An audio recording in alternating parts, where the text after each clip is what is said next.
sering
Ya. Oh enak ya, itu loh, tap kan nih. Oh itu langsung tap.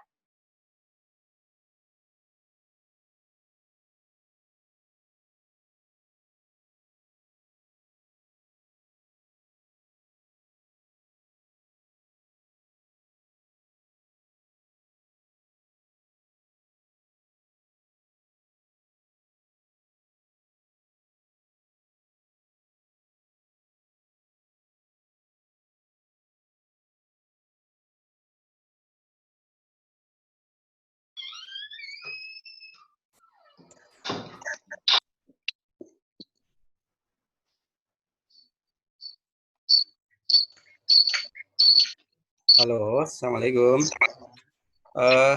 Poltekkes Kaltim ini Halik ya? Benar?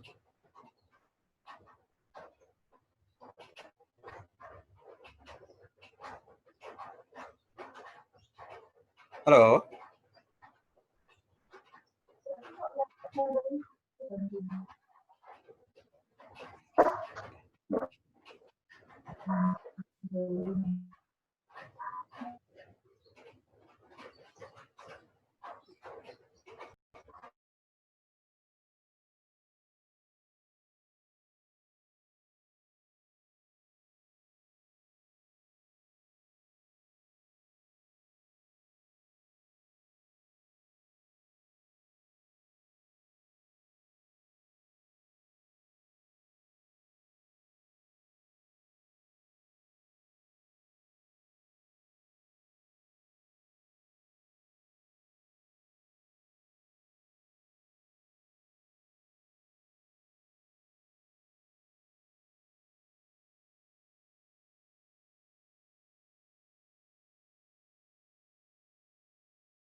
Satu, ruangan aku lupa, ruangan kita ketemu tau. Tahu dari mana? Ayo kita.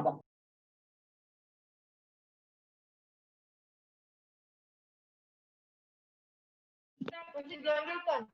Tunggu. Dipinjemin dulu.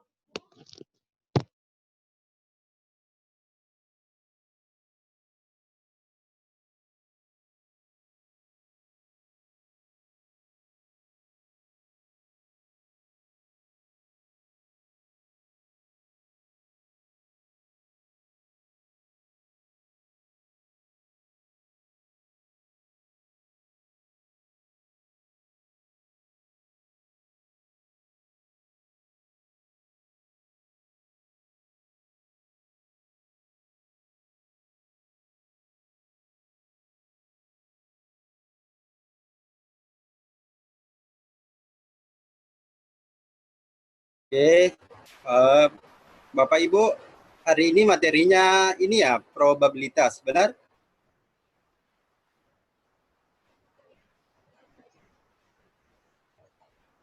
Suara saya kedengaran? Kedengaran, Pak. Oke. Materinya sesuai di RPS. Sudah dapat RPS-nya, Bapak Ibu? Sudah dapat?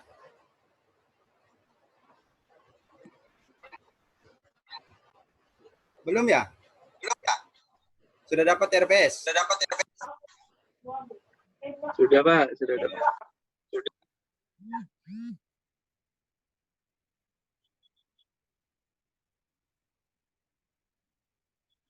Mana sudah dapat RPS-nya?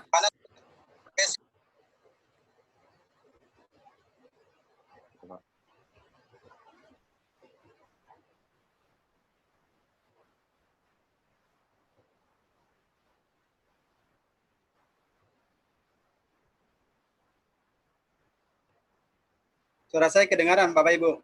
Kedengaran? Kedengaran, Pak. Oke. RPS untuk mata kuliah statistik sudah dapat? Sudah. Sudah. Sudah dapat apa belum?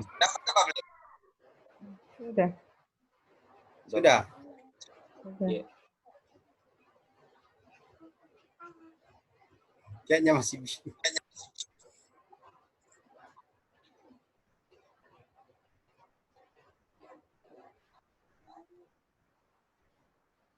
Bagaimana, kita mulai atau kita tunggu?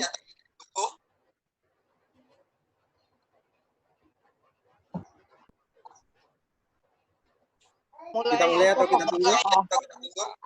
Dimulainya enggak apa-apa, Pak. Mulai, Pak. Mulai saja ya. Iya. Oke, Bapak Ibu, sebelum saya memulai materinya atau memulai perkuliahan untuk hari ini,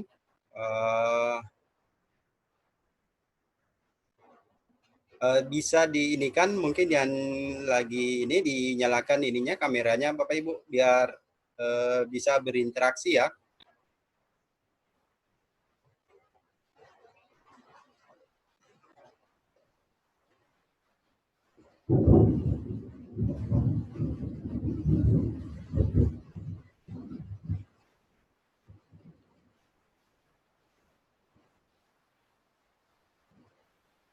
Oke, sebelum mungkin saya ini saya langsung lanjut ke materi atau perkenalan dulu, karena ini adalah pertemuan pertama ya. Pertama saya masuk di kelas ini. Gimana? Perkenalan dulu apa langsung materi? Perkenalan dulu, Pak. Ya? Perkenalan dulu. Suaranya agak kurang kedengaran. Kenalan, Pak. Oke. Baiklah, perkenalan dulu ya. Assalamualaikum warahmatullahi wabarakatuh. Selamat siang semuanya, Bapak Ibu. Baiklah, saya akan memperkenalkan diri dulu ya sebelum memulai perkuliahan siang ini. Nama saya kan pasti udah tahu ya. Jadi saya kebetulan adalah tim pengajar statistik. Saya home base-nya di jurusan TLM, ya.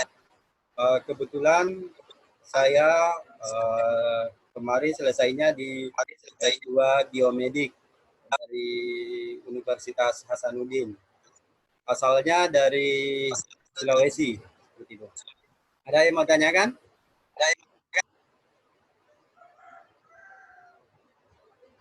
Ada yang mau bertanya, Bapak Ibu? Nggak ada? Bapak Ibu? Nggak ada ya? Ada ya?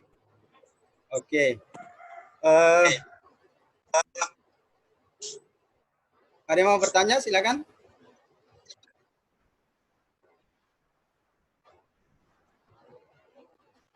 Nggak ada ya? Kalau nggak ada, kita sambil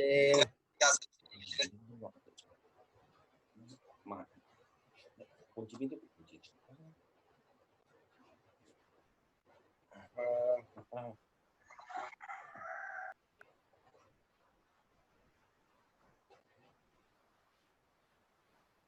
kelihatan PPT saya, Bapak Ibu? Kelihatan, Pak. Kelihatan, Pak. Baiklah, jadi untuk pertemuan hari ini, yaitu kita akan belajar terkait dengan probabilitas ya, Bapak Ibu. Nah, ini adalah probabilitas. Jadi probabilitas itu adalah nantinya kita akan belajar terkait dengan peluang, ya, peluang terjadinya suatu kejadian seperti itu, Bapak Ibu. Itu bisa diartikan ini ya. Jadi kalau probabilitas ini itu adalah peluang munculnya atau terjadinya suatu kejadian atau event, ya. Itu yang dikatakan sebagai probabilitas. Jadi di sini kita akan belajar berkaitan dengan masalah peluang. Nah, saya rasa kalau terkait dengan peluang, Bapak Ibu sudah pernah semua mendapatkan ya materi terkait dengan peluang. Karena ini sebenarnya adalah materi dari dasar yang pernah kita dapatkan waktu masih di SMA dulu, seperti itu. Tapi peluang ini sangat erat kaitannya dengan statistik. Nah, di mana kemungkinan terjadinya suatu peristiwa, ya, di sini, Bapak Ibu bisa lihat, ini terpotong ya, itu adalah peluang ya. Nah, peluang ini atau probabilitas ini itu ada ini ya, dan dikenal sebagai klasik, ya. Kalau peluang klasik yaitu suatu kejadian dapat ditentukan sebelum eksperimen dilakukan.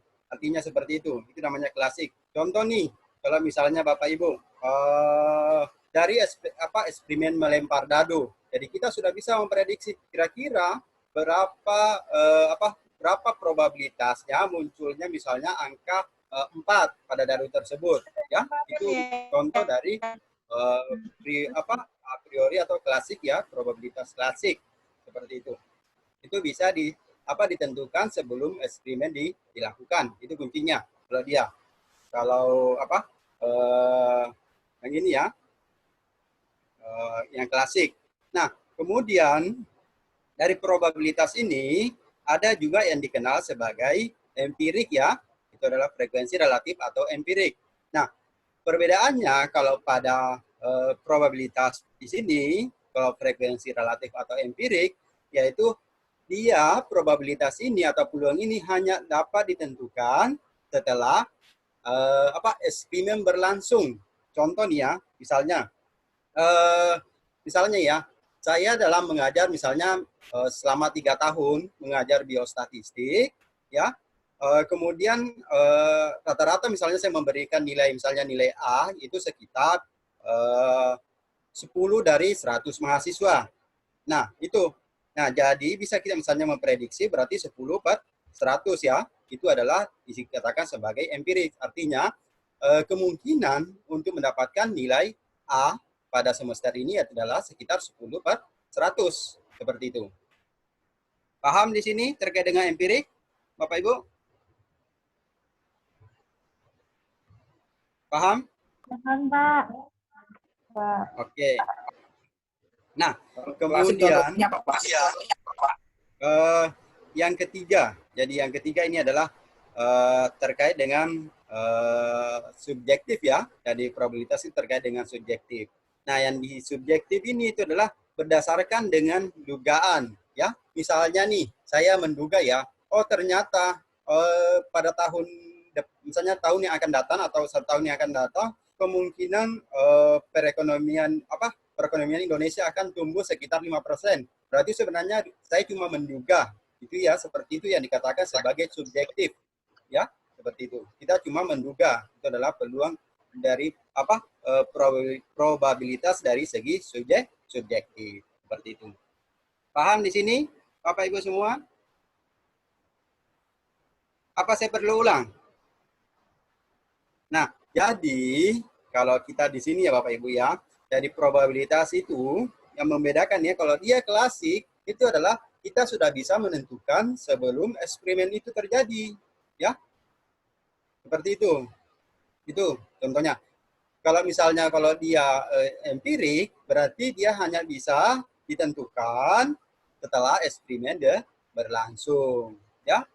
Misalnya nih, saya kan tadi seperti ini, saya melakukan misalnya eksperimen sekitar selama 3 tahun mengajar, misalnya mengajar statistik.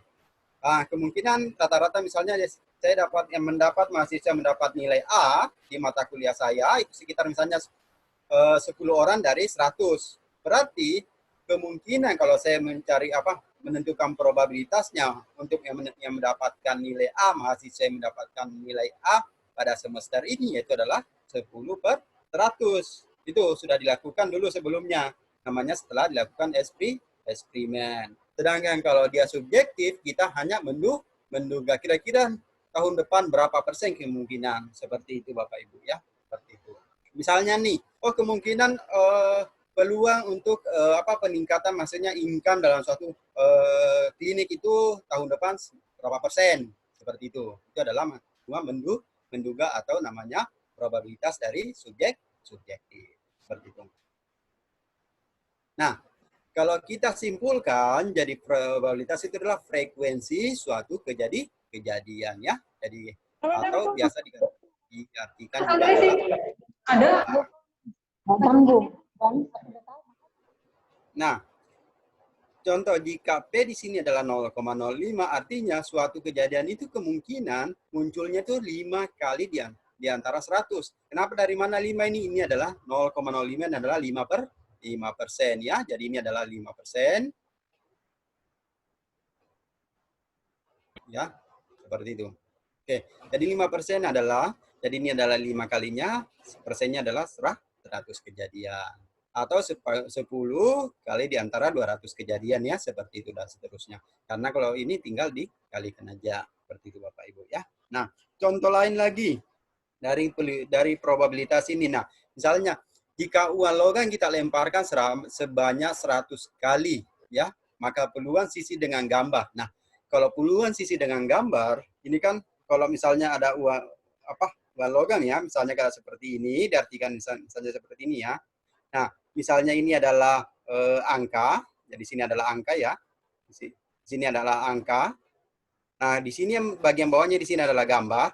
Nah, peluang untuk munculnya gambar ini adalah, kalau misalnya di sini adalah 1 ya. Jadi kalau gambar kan cuma 1 tuh, di antara koin itu berarti 1. Berarti dia 1 per berapa? Per 2 ya, karena dia ada gambar, ada ini semua ada gambar, ada angka, berarti dia 1/2. Nah, 1/2 ini sama dengan 0,5. Kalau 0 itu ya 0,5 atau sekitar 50% ya, seperti itu. Nah, 0,5 itu atau bisa diartikan adalah 50%. 50% ini kalau kita sederhanakan sama Bapak Ibu, sama dengan 1/2. Nah, karena sebanyak 10 kali berarti 1/2 atau 50% dikali 100, makanya 50 kali peluangnya, seperti itu. Ya, Bapak Ibu. Paham sampai sini? Paham? Paham, Pak. Oke. Nah, kalau paham, nah, kalau saya misalnya gini nih, berapa kira-kira peluang jika kita misalnya melempar aktual logam yang muncul kira-kira angka. Berapa kira-kira peluangnya? Kalau misalnya kita melempar sebanyak 10 kali yang muncul angka. Kira-kira berapa peluangnya? 5. 5 kali, Pak. 5 kali ya. Benar, karena kalau kita lihat di sini juga adalah angkanya adalah 1, berarti seperdua. Sama seperti itu ya Bapak Ibu ya. Kali 1/2 kali 10 berarti 5. Itu kenapa kita mesti belajar terkait dengan peluang ya? Karena nantinya di statistik itu erat kaitannya, terutama terkait dengan hipotesis. Pada nanti Bapak Ibu pada saat melakukan penelitian, ya namanya penelitian ya pasti ada hipotesisnya, kecuali kalau dia adalah penelitian deskriptif ya. Kecuali kalau dia penelitiannya adalah penelitian deskriptif, maka dia tidak membutuhkan namanya hipotesis. Selama itu adalah penelitian bukan penelitian deskriptif, makanya diperlukan namanya hipotesis ya. Jadi ini adalah sangat erat kaitannya dengan hipotesis. Hipotesis kan itu berarti kita menduga sementara ya. Sama juga ini adalah peluang, itu didasarkan dari peluang. Peluang juga adalah dugaan terjadinya suatu kejadian seperti itu. Itulah makanya kita aplikasikan ini dengan dalam bidang statistik. Seperti itu ya. Oke. Nah, jadi kalau kita simpulkan, probabilitas itu adalah perbandingan frekuensi dengan kejadian ya, dengan kejadian seluruhnya, kejadian yang mungkin terjadi secara keseluruhan. Seperti itu, ya. Oke. Nah, ini beberapa teori ya, teori terkait dengan peluang. Jadi digunakan dalam bidang kedokteran. Jadi peluang ini juga bisa digunakan juga dalam bidang kedokteran dan kesehatan ya, terutama dalam penelitian kedokteran ya, maupun penelitian kesehatan ya, seperti itu. Nah, dengan mengadakan pengamatan pada sebagian kecil populasi, makanya kita bisa memprediksi ya, karena kita menduga ya, seperti itu. Nah, selain itu juga probabilitas ini atau peluang ini bisa juga digunakan untuk mendiagnosa suatu penyakit. Kita menduga, karena ini adalah dugaan sementara seperti itu. Kita meramalkan prognosis, kira-kira bagaimana prognosisnya kalau misalnya seperti ini penyakitnya, ya, seperti ini kasus penyakitnya, kira-kira prognosisnya ke depan seperti apa, ya, itu juga didasarkan dari peluang, ya, atau kita bisa mengevaluasi. Bagaimana mengevaluasi? Misalnya, oh ternyata setelah berapa tahun ini kejadian penyakit ini, kalau dia misalnya penyakit begini dengan gejala seperti ini, kira-kira prognosisnya seperti apa? Jadi itu bisa kita mengevaluasi tuh dari ini, ya. Karena ada 3 tadi kan jenisnya dari probabilitas itu kan, ada yang bisa dengan sebelum dilakukan penelitian, ada setelah melakukan penelitian, ada hanya cuma dugaan seperti itu, ya. Nah, kemudian adalah untuk ini ya, jadi mengevaluasi tadi suatu pengobatan itu.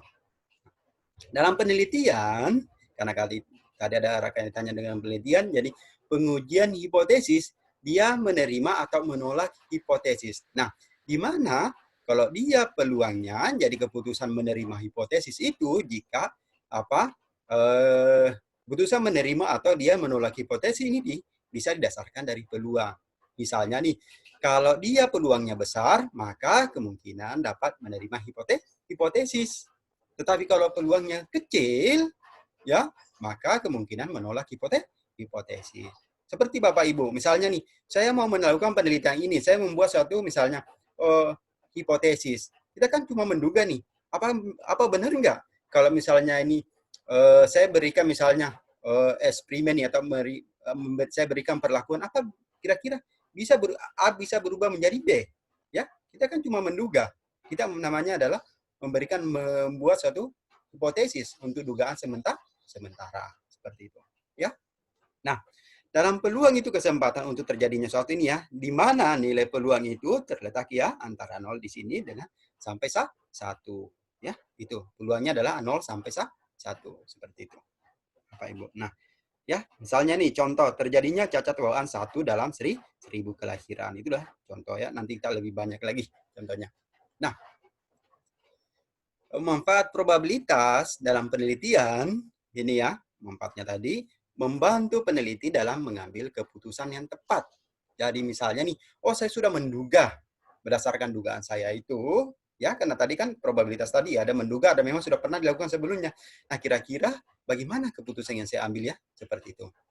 Nah, kemudian dengan teori probabilitas, kita dapat menarik kesimpulan secara tepat atau hipotesis yang terkait dengan karakteristik populasi. Seperti itu. Karena Bapak Ibu kan tidak mungkin ya, kalau misalnya melakukan penelitian akan meneliti secara keseluruhan. Tidak mungkin kan?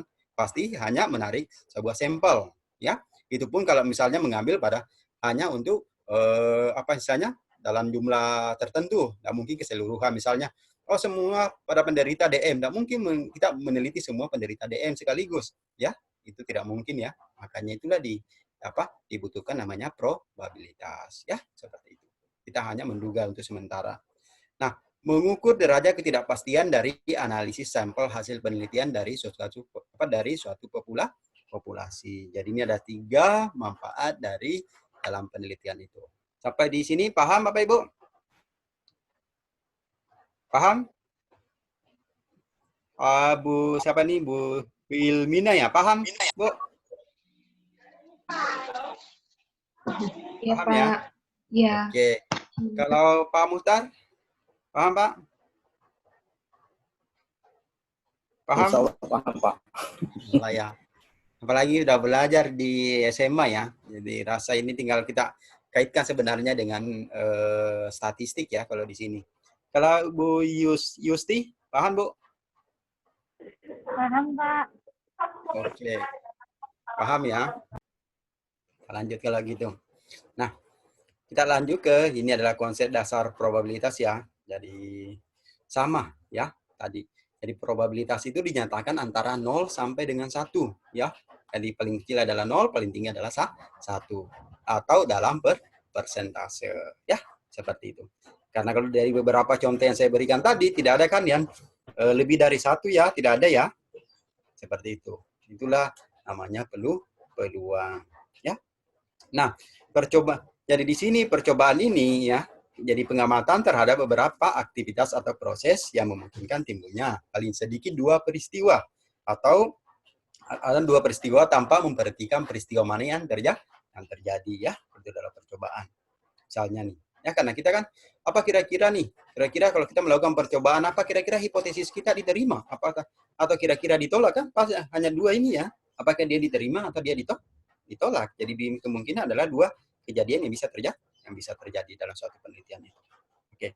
Nah, hasilnya atau outcome-nya yaitu adalah suatu hasil dari sebuah percobaan itu adalah hasil yang kita dapatkan. Misalnya nih, setelah saya merumuskan suatu hipotesis, kemudian saya melakukan penelitian dan hasilnya nanti itu apakah hipotesis saya diterima atau ditolak itu adalah hasil saya, ya, tergantung dari hasil yang saya dapatkan dari penelitian itu.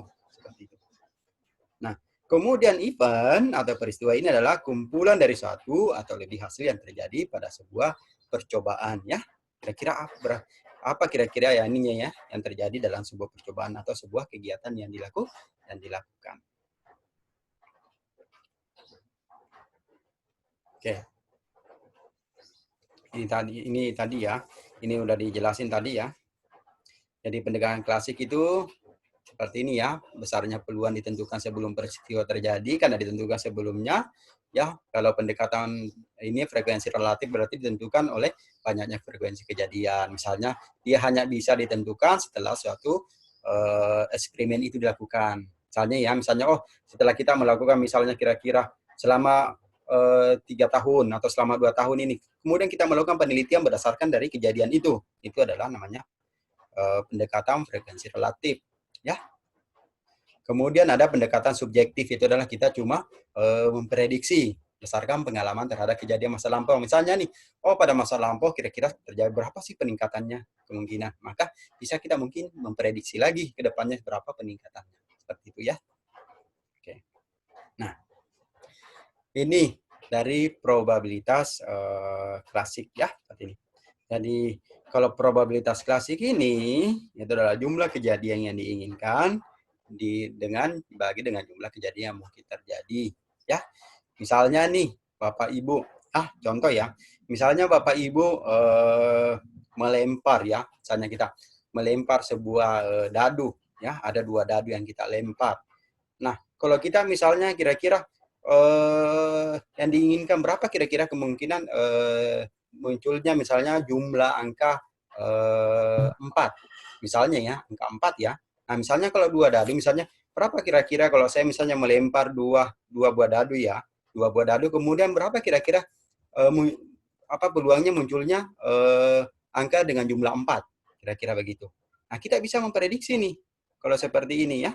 Misalnya nih, kita buatkan dulu, misalnya ada 3, kalau kita misalnya gini ya, buatkan ya, ada 3, kemudian, maaf 2, di sini ya, ada 2, ada 3, kemudian ada 4, ya, ada 5, nah seterusnya ya, Bapak Ibu ya.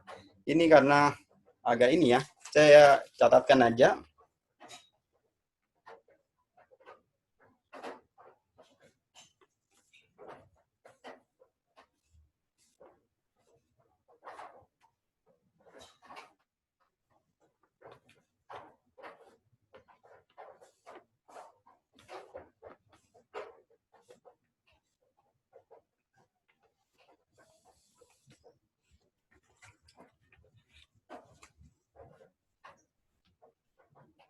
Nah, kalau kita, ini kelihatan nggak Bapak Ibu? Nggak kelihatan ya? Enggak ya? Enggak ya? Kelihatan, Nah, Pak. oke, kalau gitu Mbak. nggak kelihatan ya. Saya catat di sini aja ya. Nah, misalnya Bapak Ibu, kalau misalnya nih kita melempar sebuah dadu ya, kalau sebuah dadu, misalnya 2 dadu yang saya lempar, terus misalnya berapa kira-kira banyaknya jumlah 4 ya, peluang munculnya angka banyaknya angka 4 ini ya, jumlah 4 ya. Nah, ini bisa gini, sini 2, 3, 4, 5, 6, dan sampai 12 ya. 6, 7, seperti itu. Ini ya, 8. Ini bagusnya kalau langsung ya. Kalau di sini hasilnya agak kurang maksimal. Ya. Ini karena kursornya ya Bapak Ibu ya. 11. Nah, ini juga bisa diaplikasikan kalau Bapak Ibu punya anak ya, misalnya yang lagi sekolah, misalnya belajar peluang. Nah, ini bisa diaplikasikan juga nih. Jadi di sini ada yang di atas, ini adalah jumlahnya ya. Ini adalah jumlah. Ini adalah jumlah. Ini sebenarnya cara singkat kalau kita gini, Bapak Ibu. Nantinya kalau kita mau mengaplik. Ini adalah jumlah.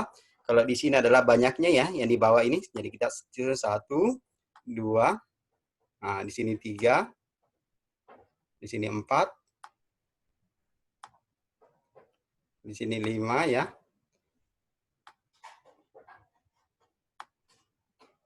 6. Ini 5, balik lagi ke 5. Kenapa balik ke 5? Karena kan paling banyak 6 ya Bapak Ibu ya. Kalau kita dadu itu kan 6 ya. Cuma angka 6 ya yang paling banyak ya. Jadi kembali lagi. Karena 2 kan 6, 5, kemudian kembali ke sini 4 ya. Kemudian kembali di sini 3. Nah, kemudian di sini 2, kemudian di sini 1.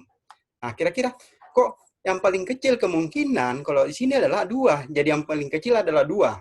Kenapa 2 yang paling kecil Bapak Ibu, sedangkan yang paling besar adalah 12? Kenapa ini terjadi yang paling kecil? Karena kalau kita melempar, 2 dadu yang dilempar berarti angka 1 yang paling kecil ya, kemungkinan besar yang akan muncul yang paling kecilnya adalah angka 1. Sedangkan 2 yang dilempar berarti 2 kan angka 1 ya.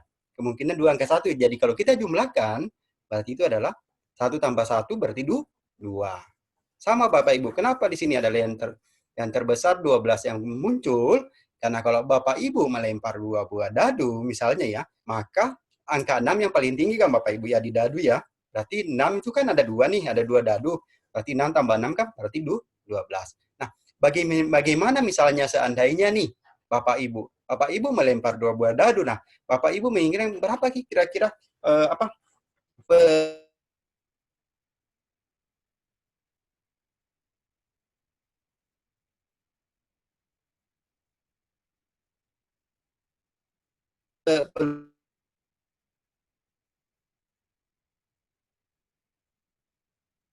peluang munculnya misalnya 3 ya, ini adalah 3-nya nih, berarti kemungkinan yang muncul adalah 3 seperti itu Bapak Ibu ya.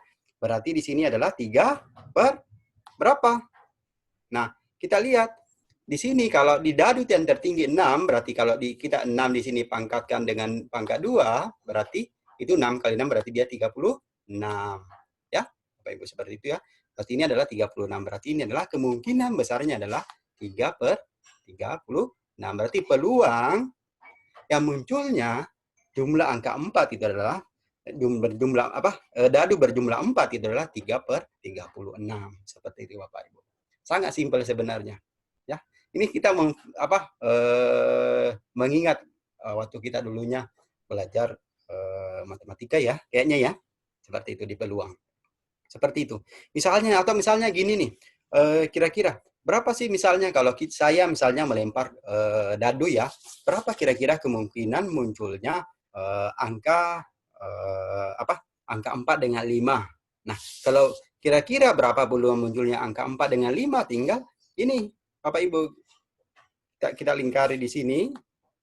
Maaf di sini ya. Kita lingkari di sini, ini adalah 5, berarti di 5 di sini adalah 4 ya. Berarti untuk munculnya jumlah angka 4 itu adalah 5, adalah 3, sedangkan untuk munculnya jumlah angka 5 adalah 4, berarti kita tinggal tambahkan 3 tambah 4 sama dengan 7. Berarti di 3 ditambah 4 di sini sama dengan 7, berarti dia peluang munculnya angka jumlah 4 dengan jumlah 4 dengan 5 berarti dia 7/36. Nah, seperti itu Bapak Ibu. Mudah kan? Nah, seperti itu ya. Meskipun tulisannya ini tulisannya kayak tulisan ini baru belajar ya. Karena ini kursornya, maaf ya Bapak Ibu ya. Karena ini adalah pengaruh dari kursor ya. Ininya, saya tidak pakai mouse jadinya agak ininya. Di laptop saya agak susah menggerakkan. Ya. Seperti itu Bapak Ibu. Oke, paham sampai sini? Paham ya? Oke. Nah, ini kalau Bapak Ibu melihat seperti di contoh-contoh ini ya. Jadi probabilitas terambilnya kartu as ini kan sama aja Bapak Ibu kalau apa yang saya jelaskan tadi ini ya. Seperti itu. Nah, ini pelemparan dadu seperti ini. Kenapa misalnya probabilitas munculnya angka 6 dari pelemparan satu dadu? Karena kemungkinan angka 6-nya kan cuma 1. Berarti dari totalnya kan ada 6 ya Bapak Ibu ya. Berarti 1/6. Ya, seperti itu. Kalau misalnya probabilitas munculnya angka 3 atau 4, ya tinggal tambahkan aja. Angka 3-nya ada 1, angka 4-nya ada 1, berarti 1/6 tambah sepertiga, jadinya 2/6 atau seperti itu Bapak Ibu ya. Kecuali kalau 2 yang dilempar, berarti itu baru dikalikan. Oke? Nah, seperti itu. Itu namanya probabilitas klasik ya. Seperti itulah contohnya. Paham sampai sini Bapak Ibu semua? Paham? Paham ya. Ini kita sama sebenarnya. Mana Pak Dedi? Paham Pak Dedi? Iya, paham Pak. Oke. Kalau siapa ini? Yang Bu Tanti ya, Bu Tanti ya. Oke, silakan. Yang di ini Pak di slide pelemparan dadu yang probabilitas munculnya angka 3 atau 4 dari pelemparan 2 dadu. Kalau 2 dadu kan harusnya 7/36 ya Pak, bukan 1/6 plus 1/6 ya? Yang mana? Yang paling bawah Pak. Oh iya, ini benar Bapak Ibu. Benar ya. Itu benar ya, benar. Harusnya ini ya. Ini bukan 2 dadunya ini. Bukan 2 dadu di sini Bapak Ibu ya. Oke. Jadi kita kalau misalnya masuknya yang dimaksud ya Pak ya. Benar yang dipahami Bu Yusti ya tadi ya. Oke. Berarti kalau kita misalnya melempar 2 dadu itu harusnya adalah 7/6 berdasarkan seperti ini Bapak Ibu ya. Kalau ini sebenarnya bukan, misalnya dia melempar angka 3, berapa kira-kira 1/6 seperti itu ya maksudnya Bapak Ibu ya. Seperti itu. Oke. Ya, terima kasih Pak. Ya, Bu Yusti bagus ya. Bu Yusti artinya betul-betul paham ya. Oke, bagus malah ini. Ya. Oke, Bapak Ibu yang lain gimana? Bapak Ibu yang lain bagaimana? Oke, silakan. Ada atau saya lanjut? Ada lagi? Ayo. Bapak Ibu, kita sama-sama ya. Karena ini sebenarnya kita terus terang kalau Bapak Ibu kan udah pernah sebelumnya dapat ya, namanya di kelas ahli jenjang itu Bapak Ibu udah paham semua, tahu semua kan, kita cuma ini aja, jadi sharing ya Bapak Ibu ya. Siapa tahu Bapak Ibu, ada Bapak Ibu yang Bapak Ibu tahu Pak, Pak saya biasanya seperti ini ya, itu nggak apa-apa juga, malah lebih bagus karena di sini adalah kita sharing Bapak Ibu ya. Bukan berarti karena saya yang ngajar, saya lebih tahu dengan Bapak Ibu, enggak ya. Kita ini sharing ilmunya seperti itu. Oke, ada lagi Bapak Ibu? Bu Anissa mungkin? Bu Anissa? Silakan, Bu Anissa.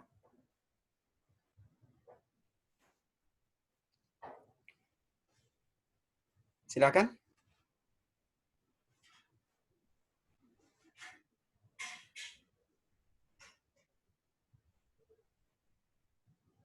Oke.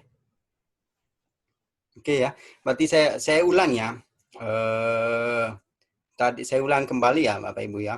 Berarti kalau misalnya di probabilitas klasik ini kalau kita misalnya adalah peluang misalnya munculnya ya, peluang munculnya mata dadu berjumlah ya. Ya misalnya kalau dia tadi berjumlah 4 atau berjumlah 5 ya, berjumlah 4 atau berjumlah 5 ya. Jadi berjumlah 4 dan 5 ya, maka itu adalah seperti ini cara pengerjaannya ya Bapak Ibu ya, 3 tambah 4 ya sama dengan 7. Tapi kalau misalnya Bapak Ibu tadi misalnya peluang munculnya angka 3 atau angka 4 bukan jumlahnya ya, seperti ini pengerjaannya Bapak Ibu yang di bawah. Oke? Paham ya? Tadi kayaknya si Bu Yusti udah paham ya. Kalau di jumlahnya yang kita tanyakan, peluang munculnya jumlah dadunya itu adalah kita kerjakannya seperti ini, Bapak Ibu ya, seperti itu. Oke. Nah, sekarang kita masuk ke probabilitas empirik ya, seperti itu. Nah, probabilitas empirik ini seperti yang ini ya, jumlah kejadian yang muncul bertotal observasi ya. Sebagai contoh nih, Bapak Ibu ya. Misalnya nih, kalau dalam suatu mahasiswa ya, ada yang mahasiswa yang bekerja ya, ada yang maaf Bapak Ibu, saya sebentar ya laptop.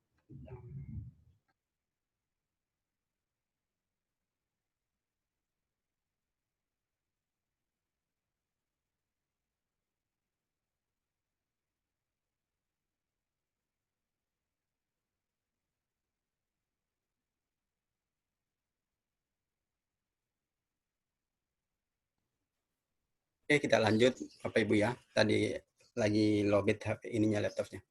Nah, misalnya nih kalau dia empiris ya. Misalnya nih, ada suatu mahasiswa ya. Mahasiswa ini ya, ada yang bekerja dengan ada yang tidak bekerja ya. Kalau kita misalnya melihat nih. Nah, melihat dari IPK-nya ya. Misalnya ada yang lulus dengan cum laude, itu ya misalnya yang bekerja sekitar 48 ya. Sedangkan yang tidak bekerja ada sekitar 2 yang lulus dengan cum laude ya, dari total 50. Berarti yang cum laude ini totalnya adalah sekitar 50. Contoh nih misalnya nih, kalau Ibu ini terkait dengan empirik. Kemudian misalnya dengan yang tidak cum laude, mahasiswa yang lulus dengan tidak cum laude itu misalnya yang bekerja ada sekitar 230. Kemudian yang tidak bekerja itu sekitar 120. Jadi total keseluruhan adalah 350.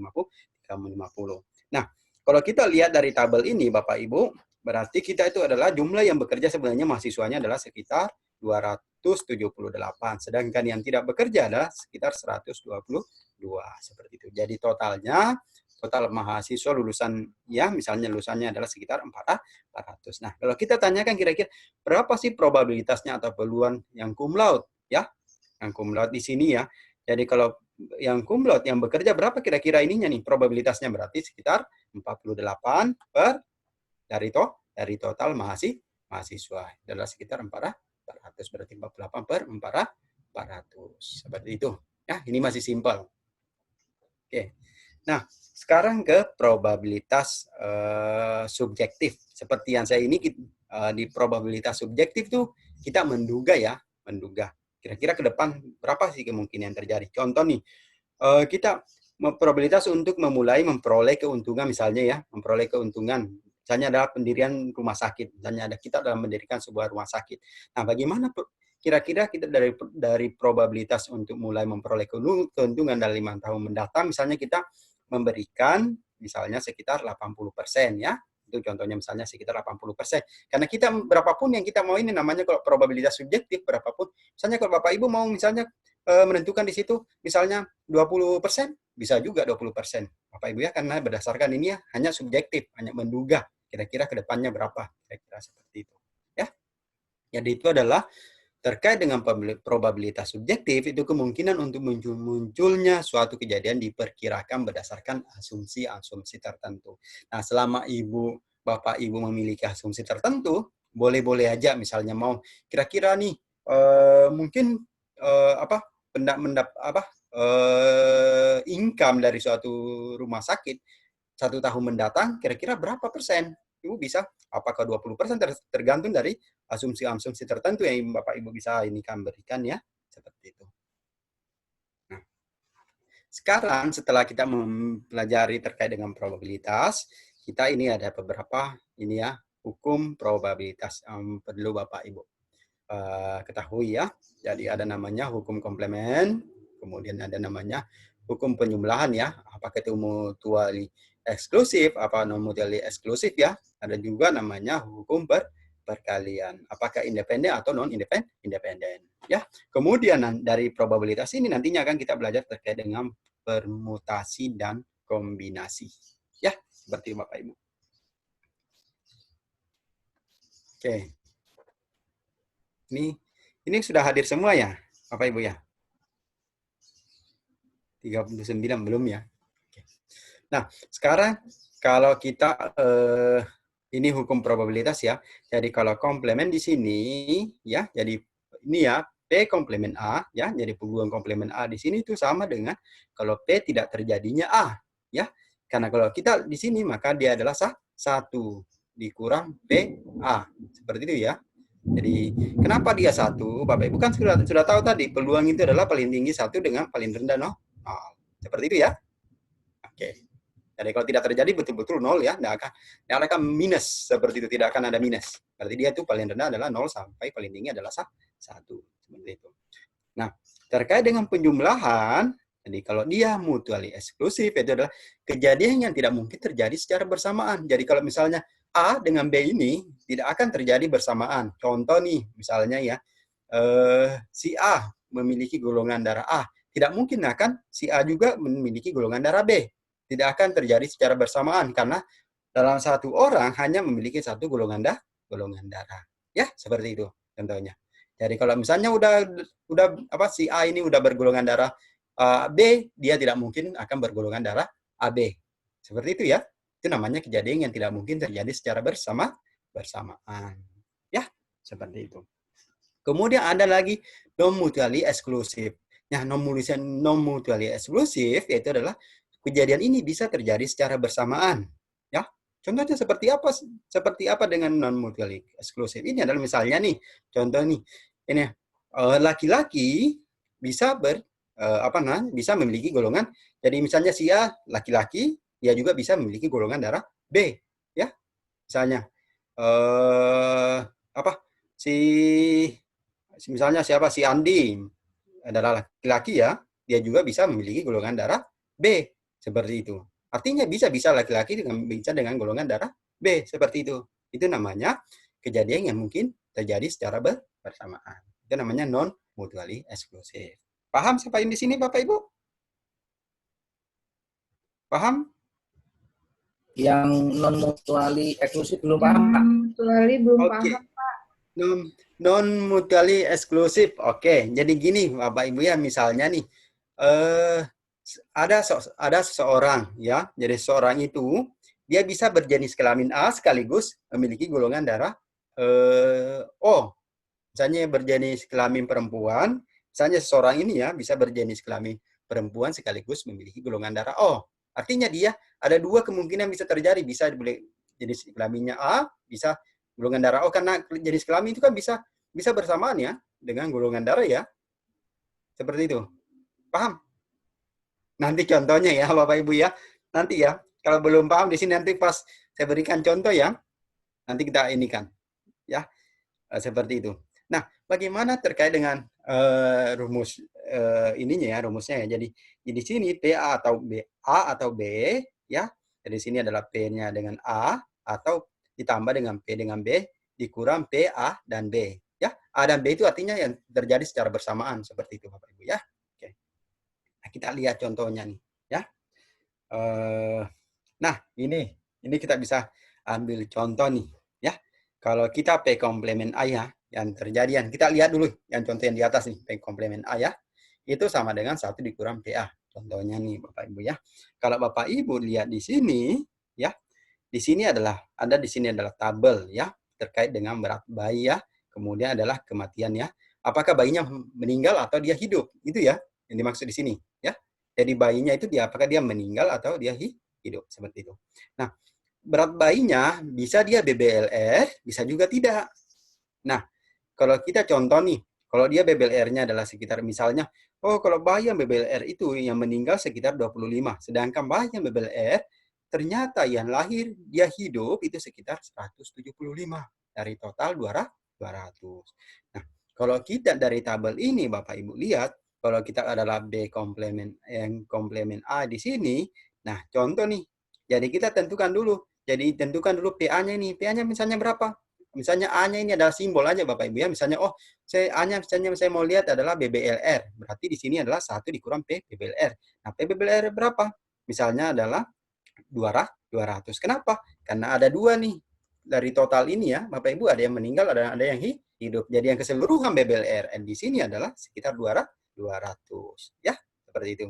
Berarti di sini adalah P BBLR-nya adalah 200 per berapa? Dari total bayinya, total kelahiran di sini ada sekitar 1000. Berarti 200 per 1000 atau 0,2. Nah, bagaimana kalau dia dimasukkan di P komplemen A? Berarti ditinggal Bapak Ibu masukkan 1 dikurang P BBLR di sini adalah 0,2. Berarti 1 dikurang 0,2 adalah 0,8. Jadi P komplemen BBLR-nya itu adalah sekitar 0,8. Seperti itu. Karena kan maksimal 1 Bapak Ibu. Seperti itu. Peluang kan maksimal 1 ya. Paham sampai di sini terkait dengan komplemen atau saya cepat? Yang lain Bapak Ibu, yang lain? Bagaimana Pak Mutar? Paham Pak Mutar? Paham ya? Paham ya? Insya Allah ya. Oke. Bu Juliana? Ini kayaknya Bu Juliana masih muda ya. Dan tidak apa-apa panggil Ibu ya. Kayaknya seumuran dengan saya. Kayaknya seumuran dengan saya nih Bu Juliana nih. Lebih muda kayaknya Pak. Ah, lebih muda? Emang kau tahu? Pernah dulu alumni Poltekkes juga? Atau gimana? Jangan Bukan Pak, saya alumni Pemprov Pak. Oh, tahun berapa? Lulusnya 2011.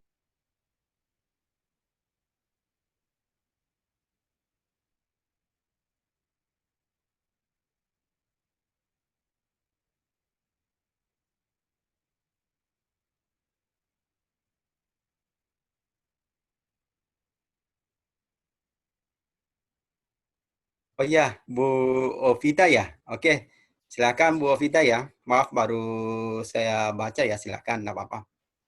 Bu Tanti juga ya.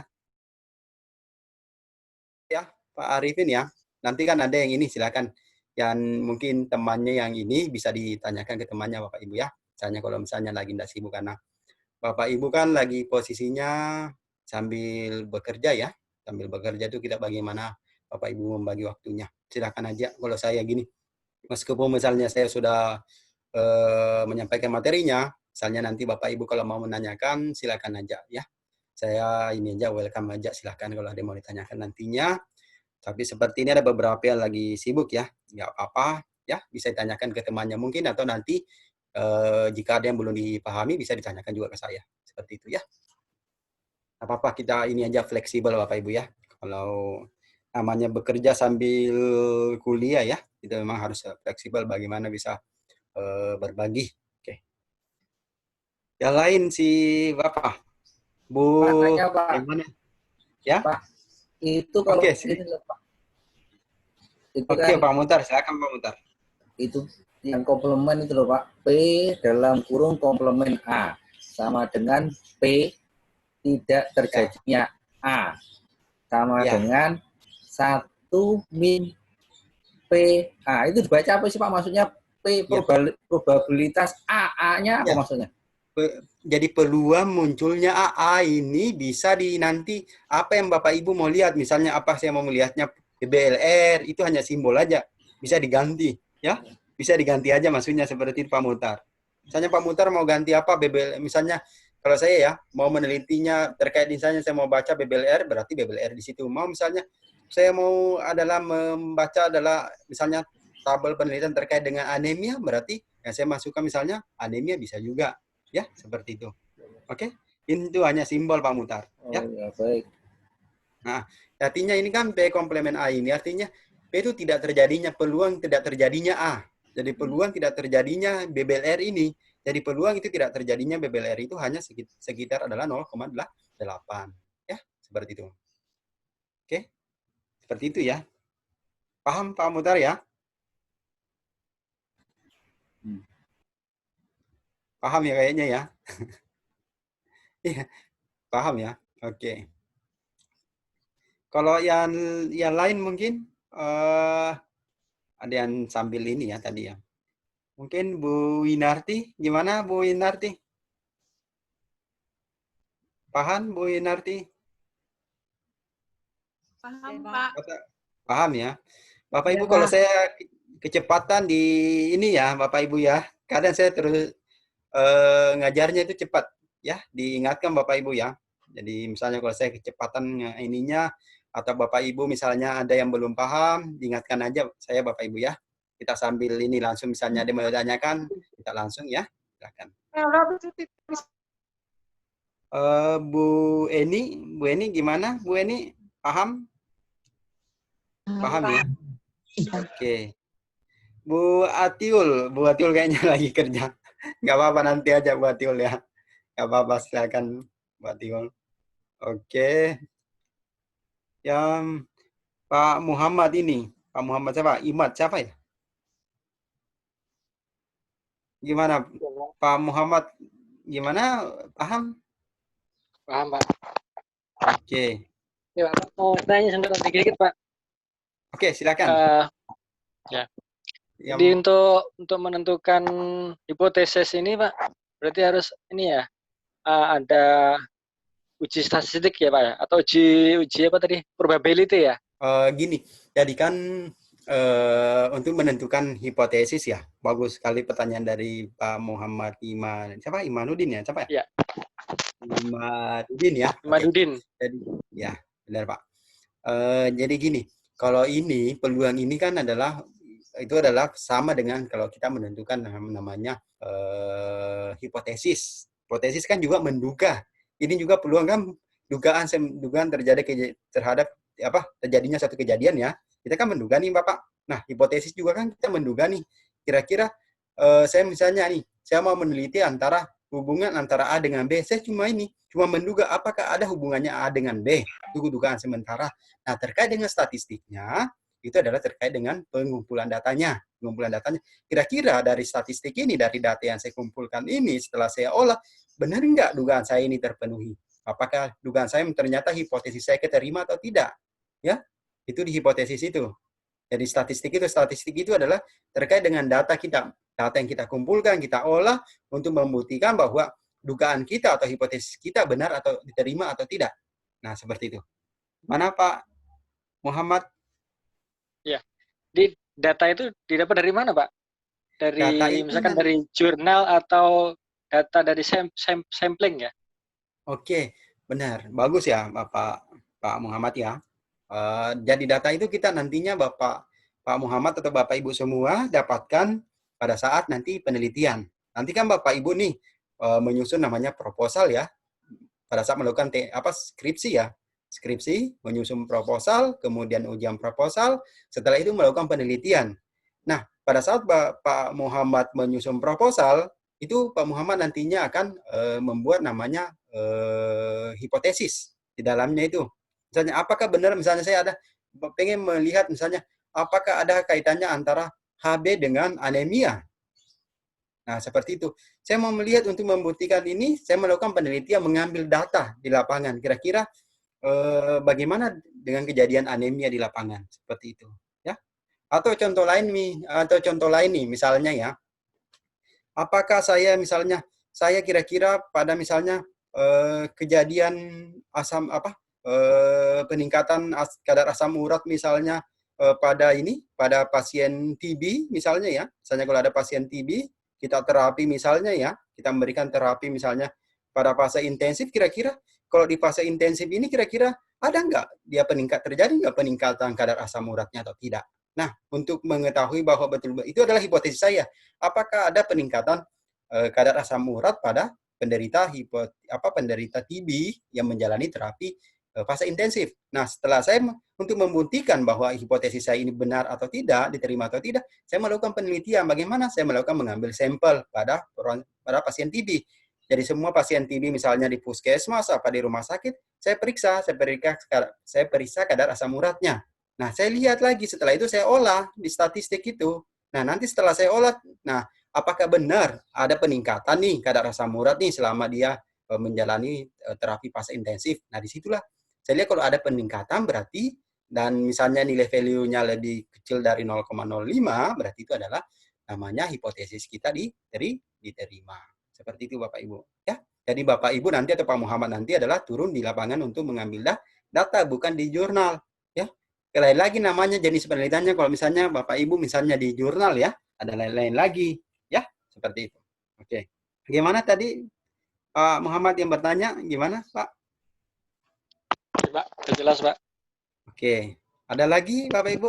Silakan sambil kita ya. Misalnya ada yang Bapak Ibu ini mau tanyakan terkait nanti ke depan di penelitiannya Bapak Ibu, silakan aja ya. Ada lagi? Nggak ada? Oke. Berarti kita lanjut ya sambil ini ya, Bapak Ibu ya. Oke. Nah, ini hukum penjumlahan Bapak Ibu ya. Jadi ini ya yang tadi yang sempat ditanyakan ya terkait dengan mutually eksklusif ya dengan non eksklusif ya, seperti itu, non mutually eksklusif. Nah, ini contohnya yang saya ini ya. Jadi kalau mutually eksklusif itu adalah kejadian yang tidak mungkin terjadi bersamaan. Jadi ini tidak mungkin. Contoh nih ya, kalau orang golongan darah O tidak mungkin memiliki golongan darah B. Benar nggak Bapak Ibu? Ya, benar nggak? Nggak ada kan yang satu orang itu memiliki dua golongan darah, nggak ada kan? Iya, nggak ada, Pak. Nggak ada. Ya, berarti dia adalah dikatakan sebagai mutually eksklusif. Nah, gimana terkait dengan ininya tadi? Jadi di sini P golongan darah O atau golongan darah B ya. Jadi kita lihat P golongan darah O-nya berapa. Oh, ternyata P golongan darah O-nya ini adalah golongan darah O berapa? Yang dilihat totalnya kan ada laki-laki ada perempuan ya. Oh, totalnya sekitar 0,42 ternyata. Ya. Berarti itulah yang dimasukkan 0,42. PO-nya di sini. Itu yang ditanyakan tadi Pak Muhtar. Kok ini? Nah, itu ya bisa dimasukkan ya. Mau dimasukkan O di situ boleh. Kalau yang dilihat adalah golongan darah O, berarti kita masukkan adalah golongan darah O. Seperti itu ya Pak Muhtar ya. Nah, terus bagaimana dengan PB-nya di sini, golongan darah B-nya? Jadi, itu adalah 0,11. Jadi, ini adalah 0,11 Bapak Ibu ya. Ini 0,11 ya. Ini salah tulis ini di sini harusnya 0,11. Jadi, kita lihat, oh B itu adalah, nah kita tarik di sini. Oh, laki-laki 0,055, perempuannya 0,55 juga, jadinya adalah 0,11. Di totalnya dilihat. Nah, jadinya, kalau jadi P golongan darah O atau golongan darah B itu adalah sekitar 0,53. Seperti itu Bapak Ibu. Ya, 0,53. Paham? Kayaknya simpel ya, kalau ini ya. Oke. Nah, sekarang non-mutually eksklusif. Nah, non-mutually eksklusif yang saya maksud di sini adalah, misalnya nih, ya, jadi si pasien ini bisa bergolongan darah, bisa berjenis kelamin laki-laki, bisa juga berjenis kelamin perempuan. Nah, yang berjenis kelamin laki-laki bisa memiliki golongan darah O, bisa juga memiliki golongan darah A, bisa juga B, bisa juga AB. Artinya, dia mungkin terjadi secara bersamaan. Seperti itu. Ya. Itu yang dimaksud. Nah, contoh lain lagi.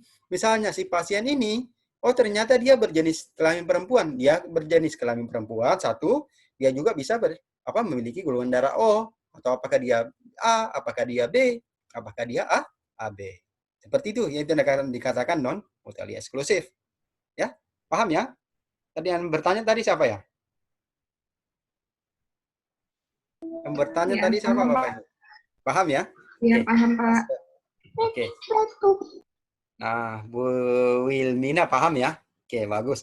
Nah, kalau kita, nah karena ini dia terjadi secara bersamaan, Bapak Ibu, maka nanti sebenarnya sama dengan rumusan di atas ini, cuman dia ada yang terjadi secara bersamaannya itu dikarenakan adalah P, di sini L, laki-laki, dan O, dengan golongan darah O. Ya, jadi kita lihat, yang mana laki-laki dengan golongan darah O? Ini ternyata laki-laki dengan golongan darah O. Ya, nah, di rumusnya tetap sama yang di atas. Misalnya di P laki-laki berapa? P laki-laki itu ternyata dia keseluruhan total dari laki-laki ini adalah 0,5. Berarti dimasukkan 0,5. P golongan darah O berapa? Oh, golongan darah O itu adalah 0,42. Berarti itu 0,42. Nah, dikurangi dengan berapa yang laki-laki sekaligus dengan golongan darah O. Nah, itulah 0,210. Berarti di sini adalah 0,21. Nah, kalau kita totalkan keseluruhan ini, itu adalah dapatnya 0,71. Sangat simpel, Bapak Ibu ya. Seperti itu. Oke? Bisa, Bapak Ibu? Ini memang awal-awal aja yang kita kayak matematika ya, karena itu adalah dasar ya. Nanti pertemuan selanjutnya enggak sampai ini ya, Bapak Ibu ya. Oke. Pertemuan selanjutnya ini kita udah masuk ke statistiknya. Oke, ini contoh nih, Bapak Ibu. Ya. Jadi contoh nih yang kita penggunaan di lapangan. Seorang dokter mengobati 5 penderita TB, ya. Maaf ya, bukan lagi nih harusnya bukan TBC lagi ya, TB ya. Ini ya.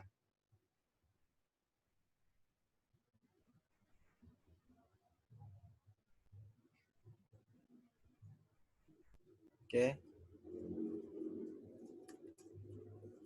Oke. Enggak terupdate berarti.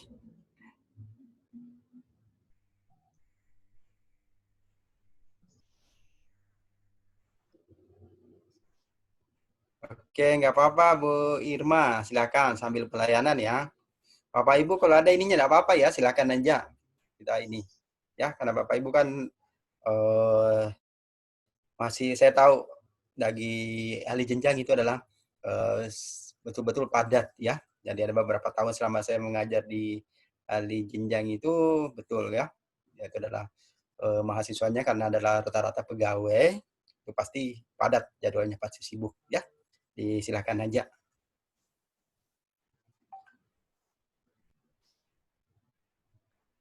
Oke, nah ini ya, saya balik lagi. Udah saya ubah ininya.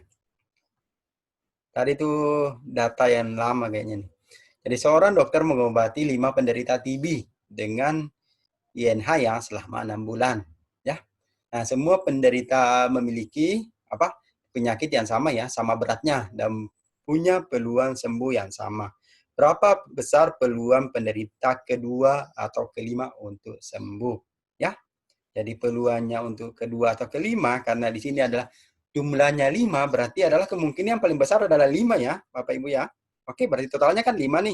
Berarti di sini adalah P2 atau 5 ya. Itu adalah P2-nya dan di sini adalah 5 karena totalnya adalah 5 pasien. Terus penderita kedua kan cuma 1.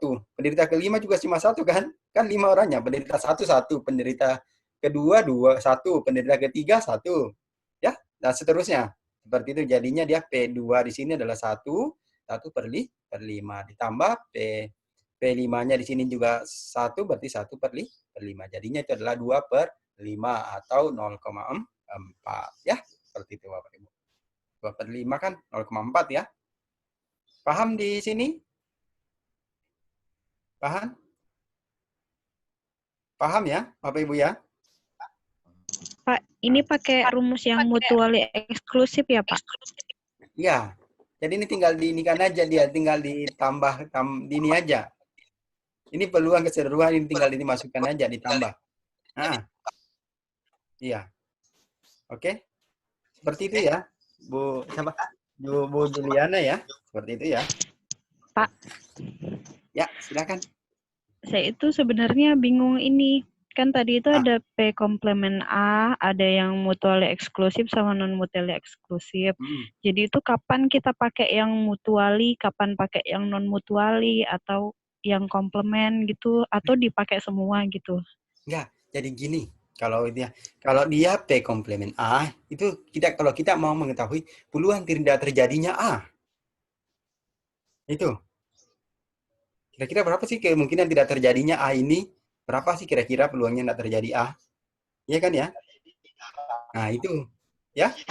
Kalau terkait dengan mutual eksklusif, kalau misalnya dia tidak ada kemungkinan di sini ada dua, misalnya ada data saya misalnya ada dua-duanya ini saya mau lihat dan itu tidak mungkin terjadi secara bersamaan, baru itu dipakai. Ya. Oke? Sama dengan tadi itu. Yang ini yang tadi ya.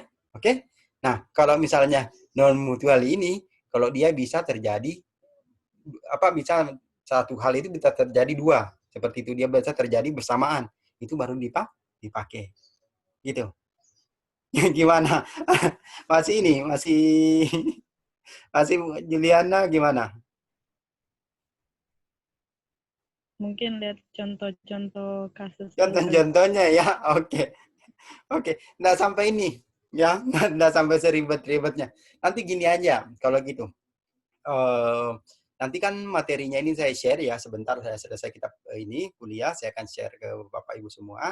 Silakan dipelajari. Kalau ada misalnya yang tidak dipahami, boleh ditanyakan lagi. Gimana? Ya?